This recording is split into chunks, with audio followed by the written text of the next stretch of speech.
Hey there, fellow dudes. Parker back with another movie review. This time we're talking about Oppenheimer, written and directed by Christopher Nolan and starring Cillian Murphy. This is part 2 of the Barbenheimer experience. Yesterday we went and saw Barbie, and today we just got back from seeing Oppenheimer. And with all of this hype going on about these two films, the fact that not one, but both of these films live up to the insanely high expectations is just a spectacle to behold. I gotta start off by saying that this is probably Christopher Nolan's best movie. This very well could be his crowning jewel of his filmmaking career. It really feels like the culmination of everything that he's learned throughout his 20-plus year filmmaking experience with Interstellar, with Inception, with the Dark Knight movies, everything interwoven. Every idea that he has attempted to master throughout his career, placed in this film and perfected to such a T. It is such a masterclass of the highest level of filmmaking. And with all of that being said, I think for most people, this will not be their favorite Nolan movie. This might not even be in their top half of favorite Nolan movies. This movie is incredibly detailed and an incredibly dense film. It's definitely one of those films that you're going to need to watch 2, 3, maybe 4 times to really pick up on everything that's going on. At 3 hours long, this movie moves at a rigorous pace. This movie ranges on its scale. At times, it feels like an epic, and at times, it feels like an intimate character piece and study. It goes from a resounding mission to create a bomb that'll change and alter the course of human history to a dogmatic legal battle of 2 opposing sides of ideology. This movie has all the staples that we've come to know Nolan for, that quick and intense banter of dialogue, and an inert desire and respect of filmmaking to create everything in a practical way. There's an interview out there about Nolan talking about how when you shoot something practical, it gives an extra oomph, a bigger punch to the image that can't be replicated through computer-generated images.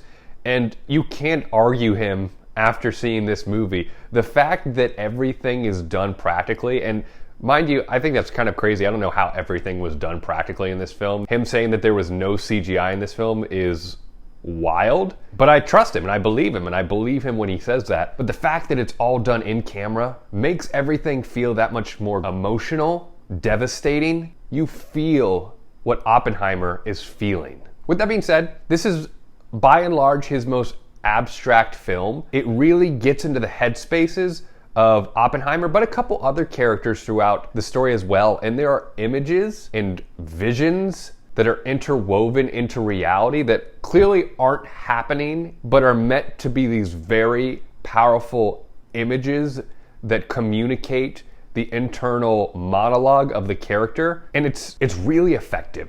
And let me clarify, this is, when I say abstract, I mean abstract in the visual sense. The movie itself is a pretty straightforward narrative, but the abstractness comes from the imagery of the film. Something that Nolan has done all throughout his career is place story beats early on and then loop back around to them at the end to create this emotional weight that carries throughout the film and gives more context and or the lack of context that drives certain characters throughout the story. And this film is no exception. It very well may be my favorite reveal from Nolan. He always sticks the landings. He always has that, oh wow, how did I miss that, or how did I not see that? And while it's not necessarily a how did I miss that moment, it's more of a what is this going to be moment. And when it's revealed at the end of the film, it is haunting and it sticks with you well after the credits start rolling. And it really re-examines the victory of the atomic bomb and what it really means to live in a world with atomic bombs. Nolan's gone on record to say that when he was writing and developing this script, he did something that he's never done before. He wrote it in the first person. And you can really see how that plays out in this movie. Never in a Nolan movie have I felt like we've gotten so into the psyche of our protagonist. Nolan's movies have generally been very plot-driven. The whole concept of Tenet was its plot, not necessarily its characters. And this is completely different. This is really about Oppenheimer's view and dread of creating this bomb that very well could result in the extinction of mankind. Now, I gotta say, performance-wise, this movie is filled with memorable characters and exceptional acting. Cillian Murphy really owns this role. This movie would not be what it is without his performance, and it requires so much and so many layers, and he really knocks it out of the park. You can't help but feel what Oppenheimer is feeling, the dread that he feels after he's created this bomb. And again, the visual storytelling that Nolan does throughout this film really complements his performance. To me, as of this point in the year, he is the frontrunner for Best Actor. Obviously, we've still got a lot of time to go, but his performance actually reminds me a lot of Cate Blanchett's performance in Tar last year. Cate Blanchett made Tar. Cillian Murphy makes Oppenheimer. Another performance I have to talk about is Emily Blunt's performance as Kitty, Oppenheimer's wife. She doesn't have an incredibly large role throughout the film. She is present through just about all of it. But for the most part, she's kind of lingering in the background, literally lingering in the background.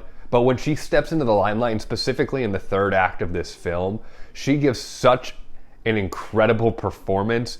And for me, it stuck. Oppenheimer is not for everybody. A large portion of this film is predominantly groups of men, groups of people talking about high-level concepts and high-level science and trying to explain that in layman's terms for us general audiences to comprehend and understand. And I think it does that very effectively.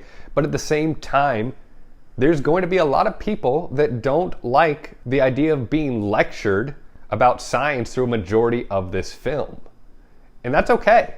I don't think that that takes away from the groundbreakingness of this film and the masterclass filmmaking that is taking place.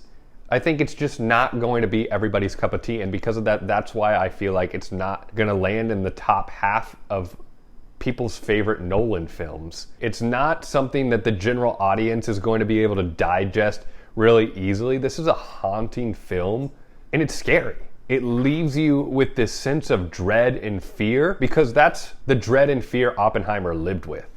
Normally towards the end of these reviews, I like to talk about the negatives because just about every film has some level of negatives.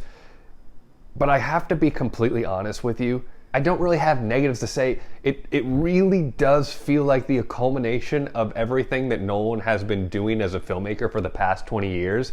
And taking all of the best aspects of that and interweaving them together to make, in my opinion, a masterpiece. So guys, what did you think of Oppenheimer?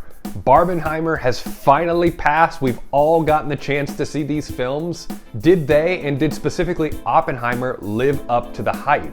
Is it one of your favorite movies of the year? Do you think that this could be the best picture of the year? I'd love to hear more in the comments below.